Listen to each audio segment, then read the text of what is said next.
أعوذ بالله من الشيطان الرجيم بسم الله الرحمن الرحيم الصلاة والسلام على أشرف محمد الله وسلم اللهم صل على سيدنا محمد وعلى آله وصحبه وسلم اللهم صل على سيدنا محمد الفاتح لما أغلق والخاتم لما سبق ناصر الحق بالحق والهادي إلى صراطك المستقيم وعلى آله حق قدره ومقداره العظيم. Eh bien, chers internautes, aujourd'hui, nous allons réfléchir sur des questions que nous avons inscrites, le droit à la foi, à la vie. Et donc, nous rappelons que nous sommes aussi préoccupés par la science divine en ce qui concerne la science politique. C'est pour cela que nous avons rédigé un traité que nous avons appelé Science politique Bocaille, essai pour une déconstruction coloniale. Il faut savoir que nous réfléchissons dans l'espace caribéen et grâce à Dieu, alhamdoulilah, nous observons le monde. Nous observons l'Europe, nous observons l'Europe tant à l'ouest qu'à l'est. Nous observons ce qui se passe en Afrique, nous observons ce qui se passe en Asie et en Amérique du Sud. Et donc, le fait que nous soyons musulmans, que nous faisons 5 prières par jour, que nous faisons le ramadan, que nous faisons la zakat et que nous sommes attachés à notre Créateur n'est pas privatif, que nous prenions de manière pleine et entière notre responsabilité sociétale. Nous disons cela parce que nous allons réfléchir sur notre espace caribéen où il y a beaucoup de gens qui se disent ceci, cela, chrétiens, musulmans, bouddhistes, afrocentristes, mais qui sont intégrés dans la métaphysique, on va dire, occidentale. C'est-à-dire, ils se disent soumis à Dieu pour ceux qui sont musulmans, mais ils sont en même temps soumis au système occidental. Et la différence avec nous, dans le cadre de sciences politiques Bocaï, c'est que nous sommes soumis à Allah subhanahu wa ta'ala et nous refusons en âme et en conscience toute soumission dans le cadre de toute soumission occidentale, c'est-à-dire toute soumission à l'esprit occidental satanique. Et c'est de là que se situe notre combat. Nous disons cela pour avertir ceux qui pensaient ou qui penseraient que dans le commerce de la religion qu'ils font dans les colonies ou dans notre espace, puisque la religion, comme disent des savants, est devenue un véritable commerce, surtout pour ceux qui ignorent les fondements de la vraie religion. Eh bien, nous menons un combat et ce combat, c'est un jugement entre Dieu et eux, entre Dieu et nous. Et par conséquent, nous ne sommes pas intéressés par aucune offre en ce qui concerne ceux qui collaborent avec le système, qui se disent ceci, cela, chrétiens, communistes, etc., etc.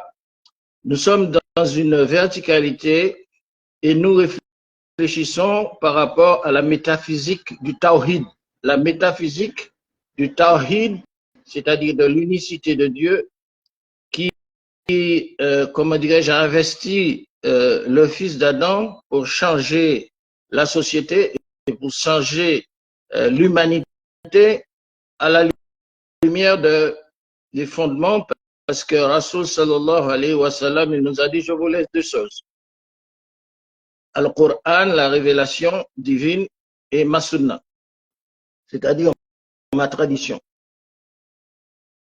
Et donc, nous remercions Allah le Tout-Puissant de nous avoir initiés avec des savants comme Cheikh Mohammed Amidoullah, traducteur du Coran, polyglotte dans cette langue, par le Cheikh, comment dirais-je, Sherif Ndiaye, par le Cheikh Touré, par des cheikhs aussi du Tassaouf qui nous ont permis, alhamdoulilah, d'avoir une autonomie dans la réflexion et une autonomie dans la pensée et une autonomie dans l'action. Et nous savons exactement avec qui nous devons nous allier, avec qui nous ne devons pas nous allier. Parce que la cause divine est sacrée et c'est pour cela que nous disons que beaucoup dans ce monde, ils ont trahi la cause du messager d'Allah, Mohammed sallallahu alayhi wa sallam, ils ont trahi les préceptes de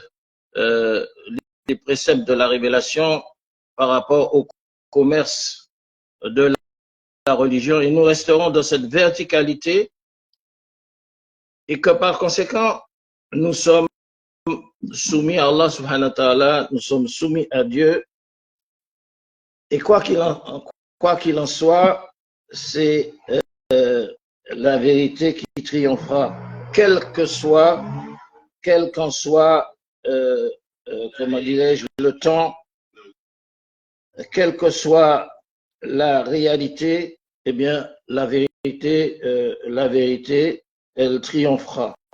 Et nous sommes attachés à ce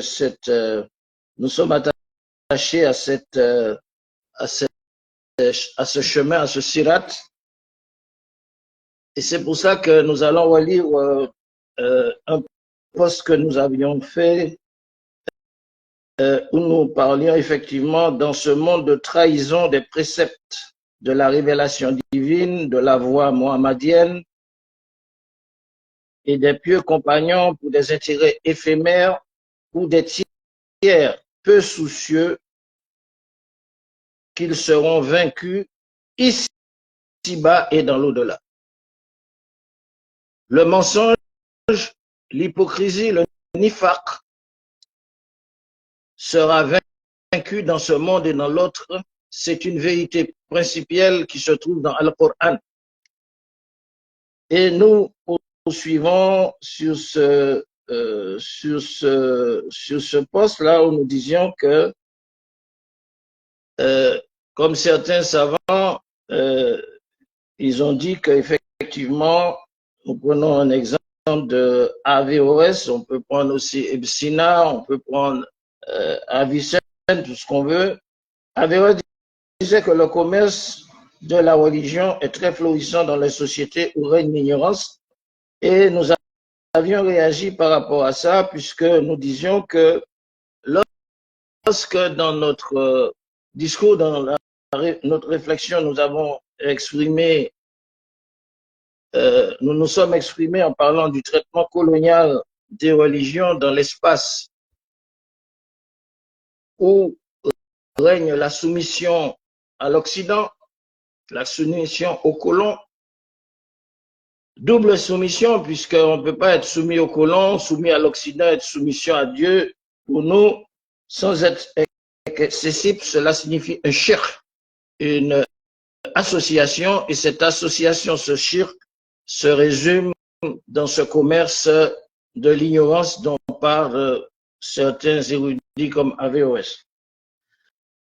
Donc, nous avions exprimé cette expression-là en parlant, entre guillemets, du traitement colonial des religions.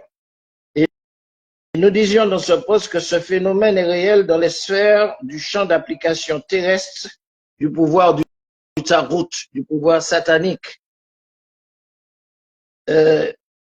qui ce pouvoir satanique qui de ses lois, il a le pouvoir à travers ses institutions, ses lois, de remplacer le vrai Dieu unique, Allah,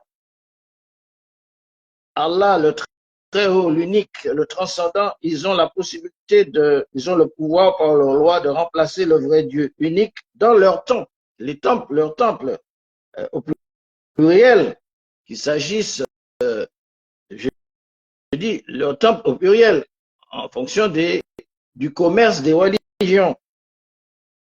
Remplacer dans leur temple vrai Dieu unique par de fausses divinités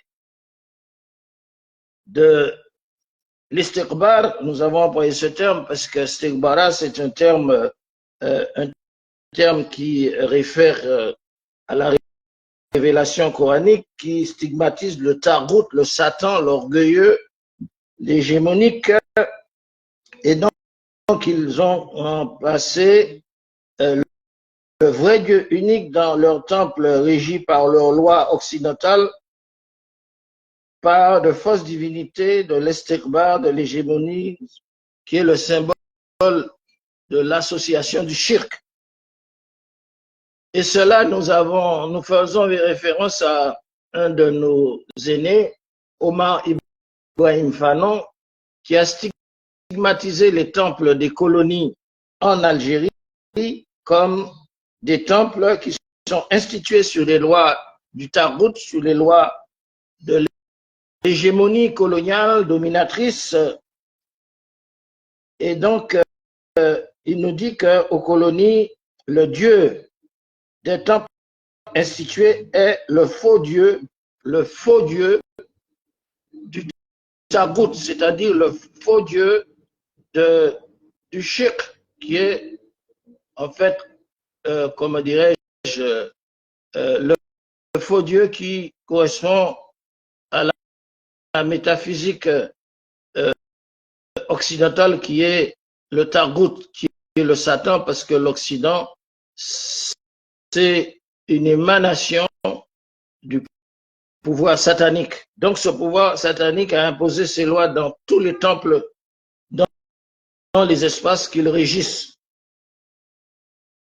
Et donc, nous avons fait référence à Omar Ibrahim Fanon, qui a cité ces temples institués en Algérie par le colon, où Omar Ibrahim Fanon nous a dit que dans ces temples, ils ont remplacé le vrai Dieu unique par le faux Dieu blanc.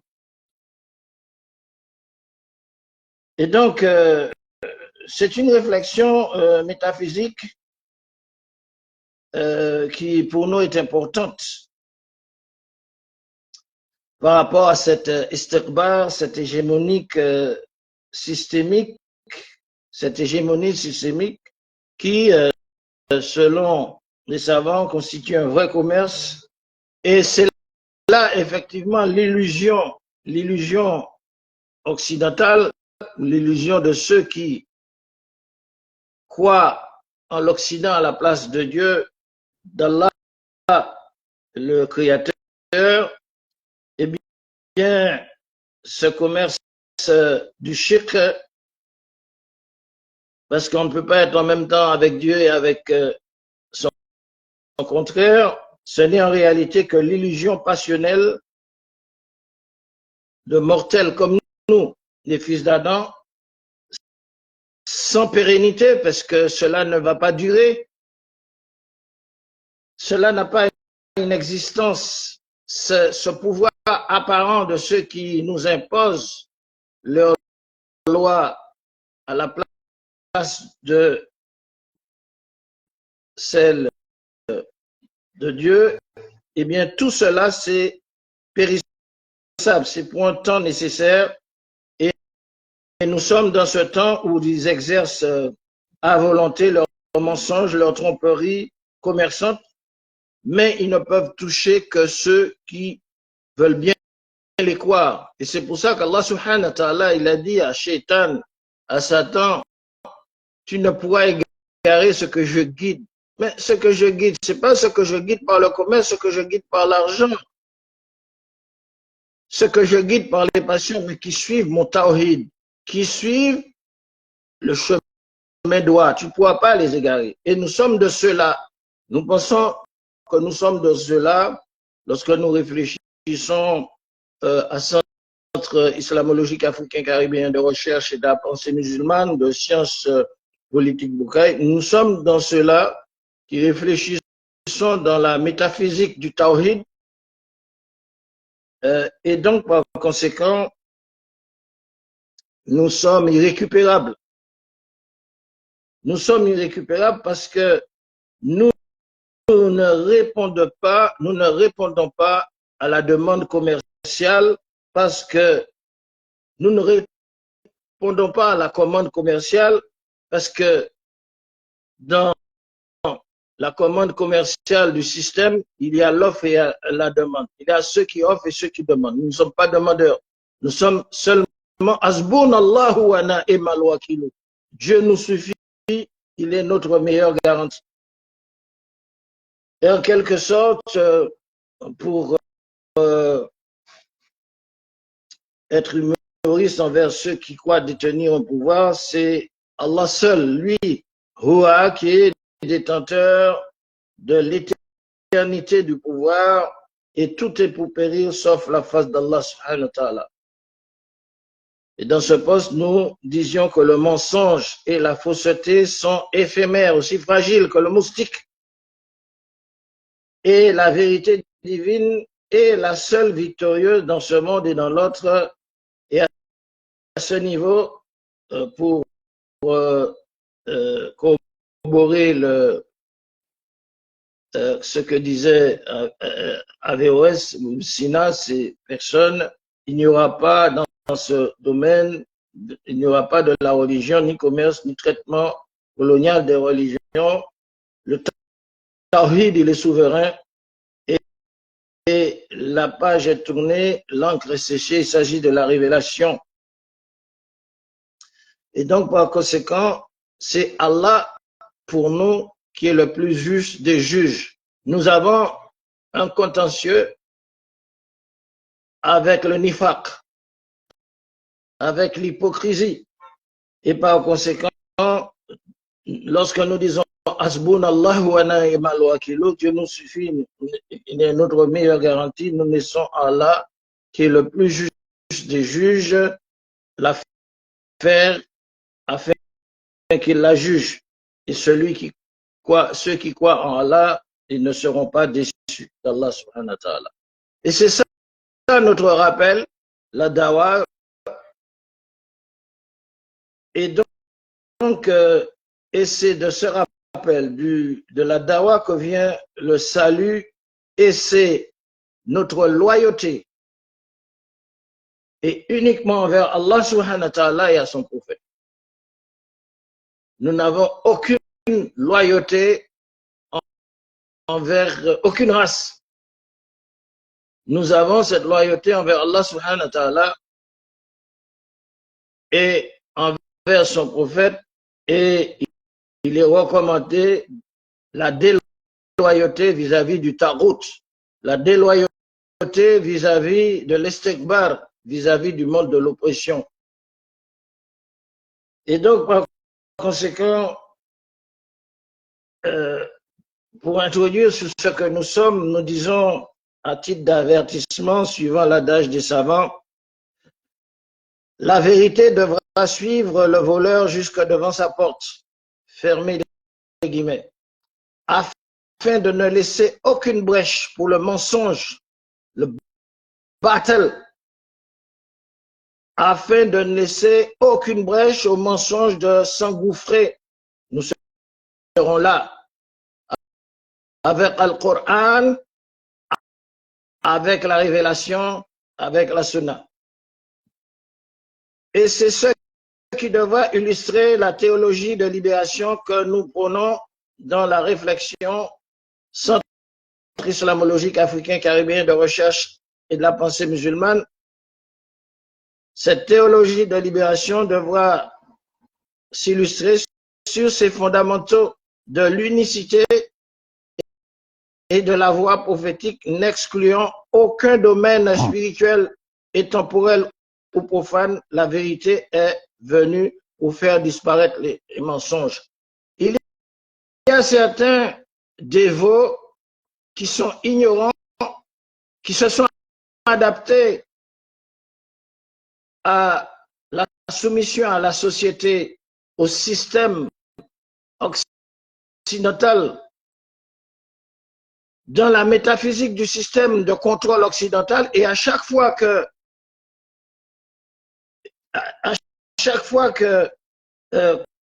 comment dirais-je, le discours porte sur des domaines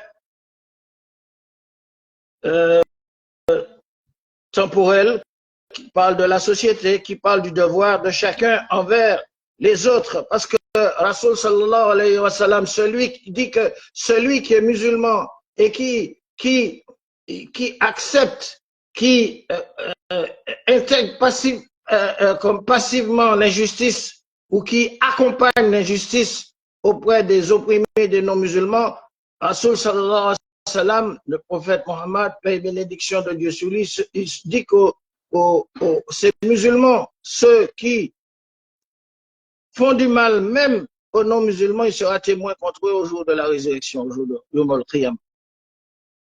Donc, par conséquent, dans ce domaine-là, il ne faut pas compter notre collaboration dans le nifaq, dans l'hypocrisie. Parce que la vérité est venue, le mensonge doit disparaître. Et donc, c'est pour ça que dans le bayan, dans le discours, nous allons aborder toutes les matières et pour relever le défi avec les jalons qui mettent sur la route du savoir sans se soucier des critiques, des récriminations de ceux qui sont touchés. Et donc, nous allons dans cette voie, Sirat al-Mustaqim, sans nous soucier des récriminations qui s'annoncent du relevé des contradictions. Parce que dès qu'on relève les contradictions, oh, il y en a certains qui commencent à faire lever de boucliers. Donc, pour être musulman, il faut faire seulement la prière, il faut faire le jeûne, il faut faire la zakat, il faut faire, etc., les 5 piliers, puis après, comment dire, laisser faire le système, s'intégrer au système de la métaphysique satanique du Tagout de l'Occident. Non, pour nous, nous avons une orientation contraire.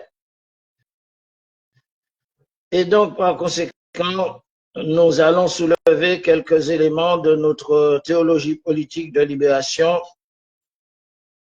face à cette donne conservatrice de toute nature, y compris de l'athéisme et du matérialisme, qui sont parmi les ennemis d'Allah subhanahu wa ta'ala.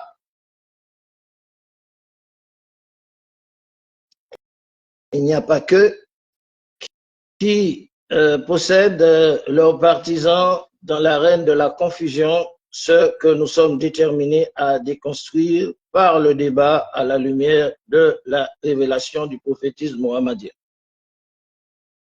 Donc ça, c'est un poste qui va nous permettre d'introduire notre réflexion d'aujourd'hui. Parce que nous allons parler du droit de la vie et de la foi. Tout ça, ce sont des éléments de réflexion qui servent à compiler dans notre discours, comment dirais-je, des éléments pour la formation et l'information.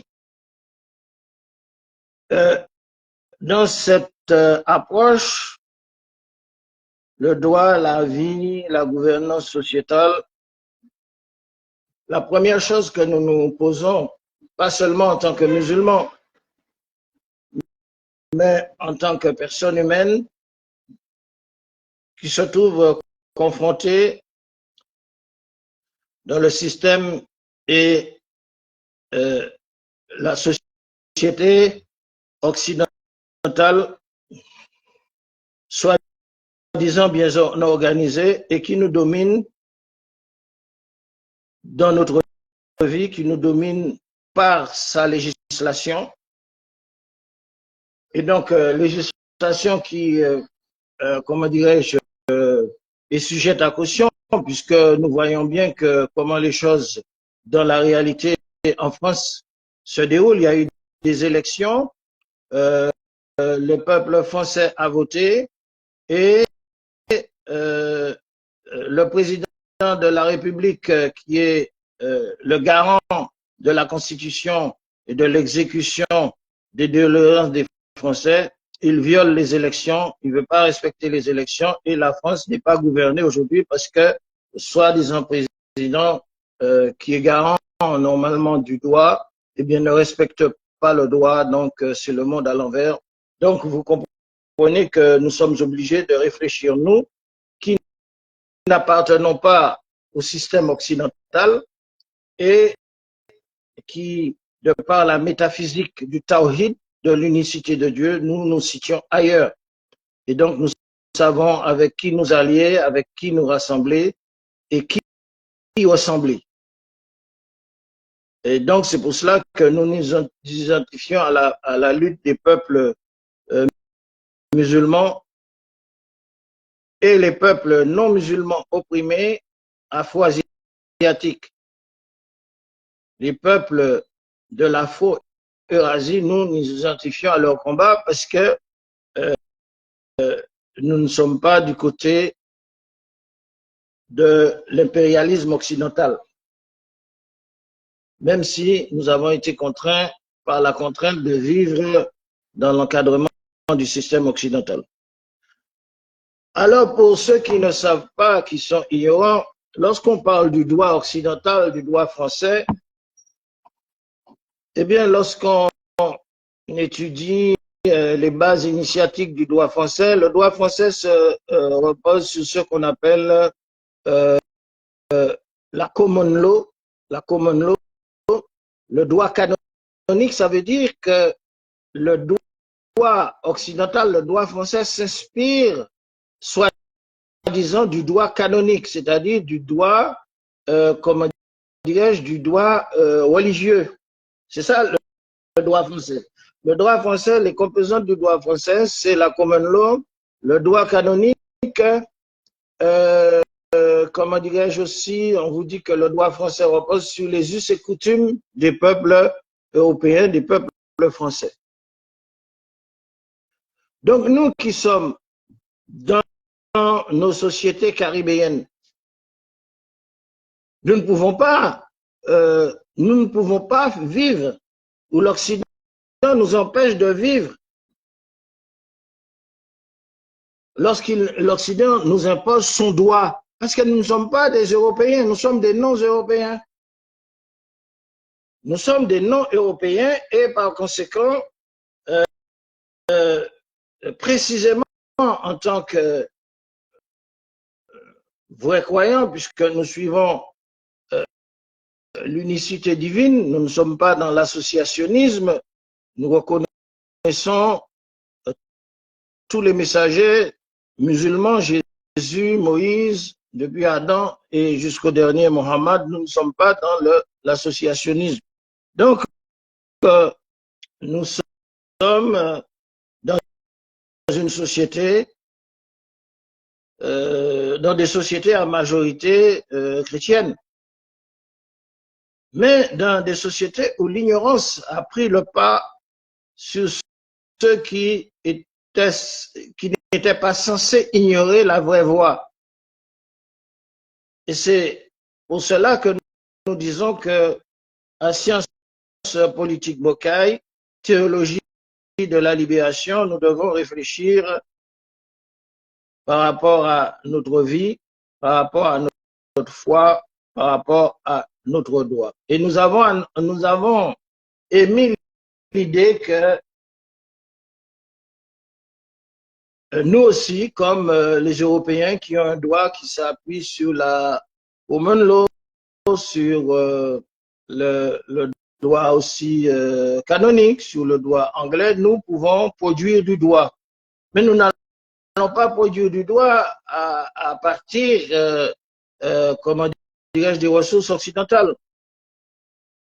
Nous allons d'abord faire le bilan de nous-mêmes, de notre histoire, faire le bilan sur les civilisations dont nous ressortissons,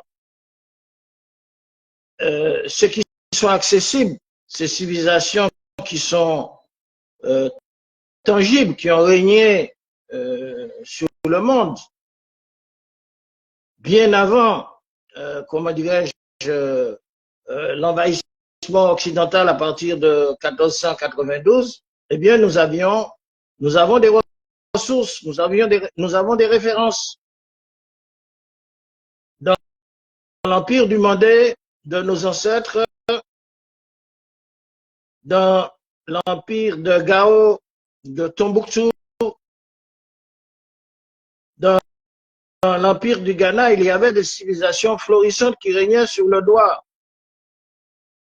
Et même si nous sommes aux Caraïbes, puisque nous avons été exportés aux Caraïbes, dans notre recherche sciences politiques Bocaille, Paul, Afro et Oasis de la pensée caribéenne, nous avons à disposition des savoirs, on va dire des savoirs de nos civilisations qui requièrent des sources, des ressources, parce que nous avons été transportés aux Caraïbes, mais nous sommes toujours restés nous-mêmes par rapport à ceux qui savent cultiver dans leur fort intérieur, dans leur conscience, dans leur âme, le levain du tawhid, de l'unicité de Dieu. Et donc, par conséquent, nous disons qu'il y a la possibilité de rechercher, de trouver matière à écrire du droit non européen, d'écrire du droit non français, écrire du droit non anglais pour nous les Caribéens à partir du moment que nous avons l'orientation que nous ne sommes pas européens et par conséquent nous devons nous distinguer de l'Europe par la colonne vertébrale de notre culture, la colonne vertébrale de notre civilisation qui doit s'appuyer sur des socles jurisprudentiels, sur des socles législatifs que nous retrouvons dans les sources de nos civilisations florissantes de Gao, de Tombouctou, de l'empire du Ghana, de l'empire de Songhai. Et à partir de ça, nous pouvons nous édifier pour sortir de l'aliénation qui nous est infligée à nous Européens par un droit européen qui ne nous ressemble pas et qui ne nous sauve pas. Et c'est en ce sens que nous disons que ce retour aux sources de la métaphysique du Tawhid est très importante. Ce retour est très important pour nous, pour reconstruire notre vie, pour reconstruire notre foi et pour reconstruire un droit.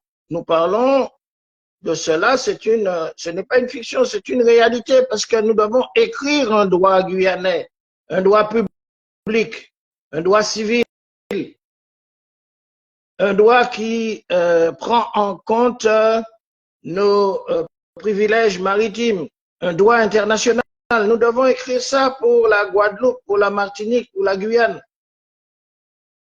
Et c'est la raison pour laquelle, lorsque nous parlons de francocratie ou anglocratie, nous visons par cela les personnes qui pourraient utiliser la langue française ou la langue anglaise non pas pour enraciner les systèmes du Commonwealth ou les systèmes de l'éducation européenne dans la vie de nos populations africaines aux Caraïbes, mais qui auraient pu, comment dirais-je, utiliser autrement les langues françaises et anglaises que pour enraciner des systèmes, on va dire, adverses, des systèmes ennemis, il faut le dire, des systèmes étrangers, des systèmes qui visent complètement à nous déconstruire.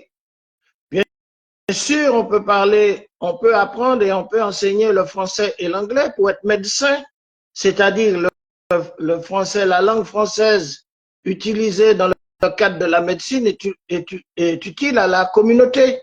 Mais la langue française ou anglaise utilisée pour comment dirais-je, pour réintroduire le droit anglais ou le droit français dans notre société, c'est une abomination. On peut parler la langue française ou la langue anglaise pour des métiers d'utilité publique, comme un chauffeur,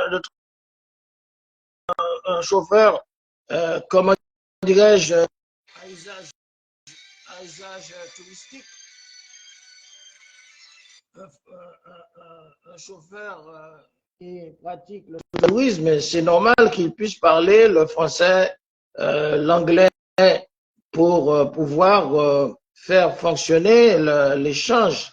Mais utiliser la langue française et la langue anglaise pour introduire des noms européens dans le système, pour être vecteur, nous voulons parler des francocrates et des anglocrates, pour nous incruster dans un système qui n'est pas le nôtre, eh bien c'est une abomination. Et donc c'est la raison pour laquelle, lorsqu'on parle d'occidentalité ou d'occidentalisme ou d'intellectualisme, il y a beaucoup d'égarés.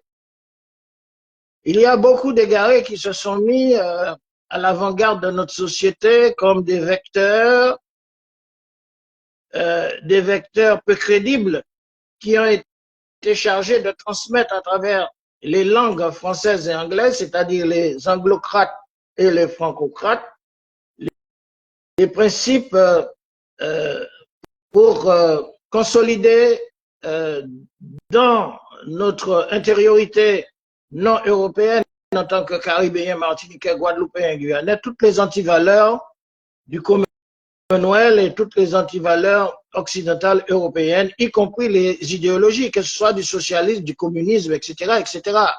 Donc, par conséquent, c'est pour cela que nous devons nous resituer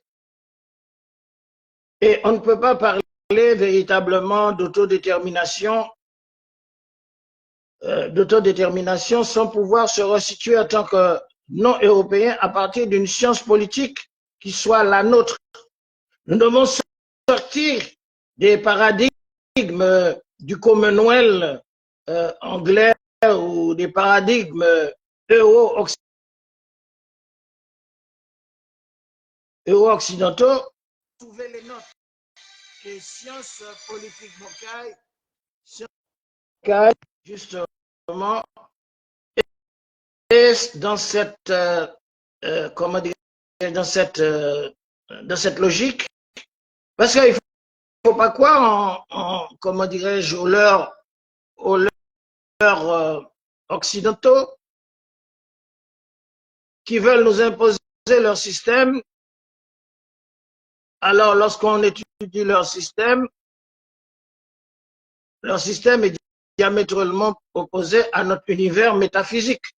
Parce qu'on construit une civilisation, nous ne pouvons pas construire notre civilisation non européenne dans l'univers métaphysique occidental ou du Commonwealth. Nous devons reconstruire notre civilisation caribéenne, puisque dans les Caraïbes, nous sommes des non-européens, par le retour aux sources jurisprudentielles, aux sources législatives, et nous avons des références parce que nous avons parlé de les bases que nous avons qui sont nos références, puisque nous avons été exportés d'Afrique et nous avons des références dans les législations, dans les socles législatifs de l'Empire du Mali, de l'Empire de Songo, de Tombouctou, de Gao, du Ghana, qui étaient des civilisations dans lesquelles nous sommes des ressortissants. Donc, si les Français et les Européens ont établi leurs droits, d'ailleurs Napoléon n'a rien établi, Napoléon a fait un copier-coller lorsqu'il est allé en Égypte sur le droit musulman, on a appelé ça droit napoléonien. Il a imposé en France un code civil, etc., etc. C'est du plagiat. Mais en réalité, les Européens, leur droit, comme ils disent, est basé sur les coutumes européennes, les références de la common law et du droit canonique. Pourquoi notre droit caribéen ne pourrait pas se baser sur le droit canonique musulman, puisque ce sont les seules références que nous avons de l'Empire du Mandé, de l'Empire de Gao, de l'Empire de Tombouctou, de l'Empire de Ghana. Si les Européens ont basé leur droit sur le droit canonique, la common law, les coutumes européennes, pourquoi nous, Caribéens, nous ne pouvons pas reconstruire un droit civil, un droit public, un droit international, un droit qui justifie, comment dirais-je, nos prérogatives sur nos frontières maritimes à partir du droit de nos ancêtres, droit florissant dans lesquels nous allons trouver des ressources jurisprudentielles, des ressources législatives, parce que nous sommes des non-européens. Donc, ce n'est pas dans le folklore, ce n'est pas dans le folklore que nous allons retrouver notre identité. Je n'ai rien contre Kalash, qui à travers le rap reproduit ce que les Noirs américains occidentalisés ont reproduit. Ben, il gagne son argent. Si Kalash réunit 23 000 personnes à Dillon, ça c'est son job. C'est son job. S'il gagne des millions dans ce domaine, mais ce n'est pas avec cela qu'on va faire la révolution. Parce que la révolution, elle est dans la foi, elle est dans les bases juridiques, elle est dans les bases du droit et elle est aussi dans autre chose. Puisque rappelons que François Duvalier disait que on ne fait pas la révolution avec la culture. On ne fait pas la révolution avec la culture. Lorsque vous faites la révolution, vous avez des aptitudes psychologiques qui défie le vivant et qui défie la mort et qui a la capacité de chasser en dehors de votre sphère de pouvoir l'occupant. Et donc, tout cela, toutes ces choses-là nous permettent de dire que effectivement, nous n'allons pas recommencer et prendre les mêmes. Les mêmes, ça veut dire ces intellectuels occidentalisés ou de l'occidentalisme qui ont été les vecteurs de la transmission chez nous, les Européens, Caribéens, Afro-Caribéens ou Afro-Amérindo-Caribéens, parce que nous avons aussi des racines amérindiennes, qui ont tous été tout simplement les vecteurs de reproduction des antivaleurs idéologiques, du matérialisme, de l'athéisme, de, comment dirais-je, des déviations aussi vaticanes, parce que les temples occidentaux, comme disait Fanon, ils excluent le vrai Dieu unique pour instaurer dans les temples le faux Dieu blanc, c'est du chic, de l'association. Tous ces intellectuels qui aussi ont utilisé la langue française et la langue anglaise pour reproduire chez nous le droit étranger, occidental, chez des non-européens ou le droit du Commonwealth, eh bien, nous ne pouvons pas prendre les mêmes et recommencer. Et c'est pour ça que notre travail ne s'inscrit pas dans le folklore et dans la propagande. Notre travail est à la base d'une révolution une révolution n'est pas un spectacle. La révolution, elle n'est pas, comment dirais-je, elle n'est pas, comment dirais-je, la révolution n'est pas un gala. La révolution n'est pas un, comment dirais-je, un rassemblement de dancehall. Comment dirais-je, ou de rap. La révolution, c'est un volcan. La révolution est un volcan généré des profondeurs de l'homme et qui explose et dont les laves incandescentes, on ne peut pas y résister, c'est irrésistible. Donc c'est pour cela que nous disons que quels sont les éléments qui vont nous permettre de sortir de la métaphysique, comment dirais-je, satanique, du shirk, de l'associationnisme occidental. Nous devons nous inspirer de nos racines, de nos valeurs, et les seules racines qui vaillent, nous n'allons pas remonter à l'Égypte, parce que l'Égypte n'est plus de notre temps. Ceux qui se réfèrent à l'Égypte, ils sont, comme disait un penseur haïtien, professeur Mundo, ils sont dans une fuite en avant parce qu'ils n'ont pas les moyens de résister. Ils n'ont pas les moyens de résister face à la pression occidentale. Ils n'ont pas les outils. Donc, ils vont chercher dans outre-tombe, dans les sarcophages, ils vont faire référence à l'Égypte. Mais l'Égypte n'existe pas.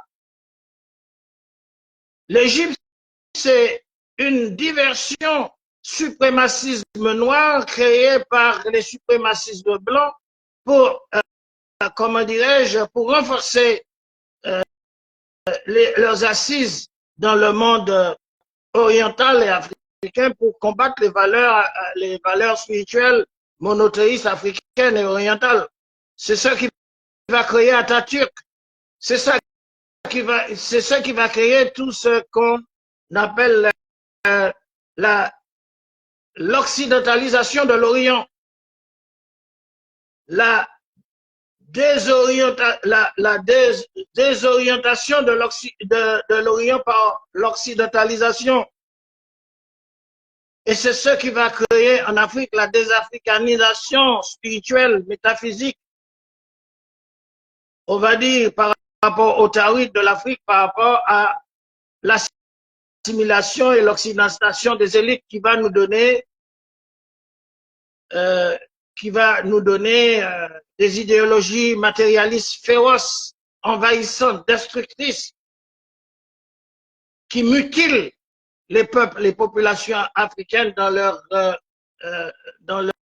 réalité métaphysique et spirituelle par rapport au tawhid. C'est dans l'air du temps. Donc, c'est pour cela que nous avons dit que nous devons nous devons nous désoccidentaliser.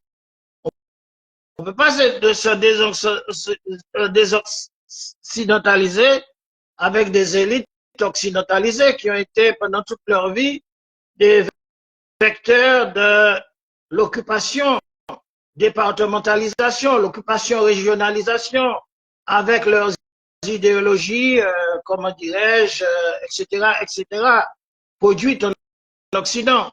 Donc, par conséquent, nous sommes dans un monde qui change.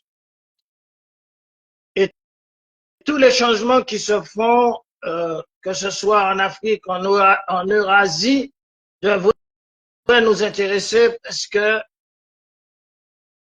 nous, les Caribéens, il nous faut trouver, comment dirais-je, notre pôle d'insertion. Notre pôle d'insertion, c'est pas le Commonwealth.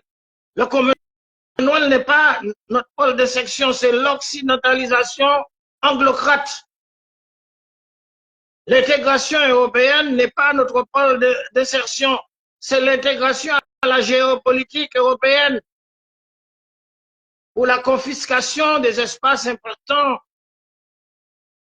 des océans Pacifique, Indien, Océan Atlantique, la mer Caraïbe, qui sont des réservoirs importants de richesses pour des peuples qui sont exploités, dominés, surexploités depuis la Polynésie, la Kanaki, depuis la Réunion, depuis Mayotte, depuis tous ces pays, ces peuples des régions Caraïbes. Donc, par conséquent, ce n'est pas...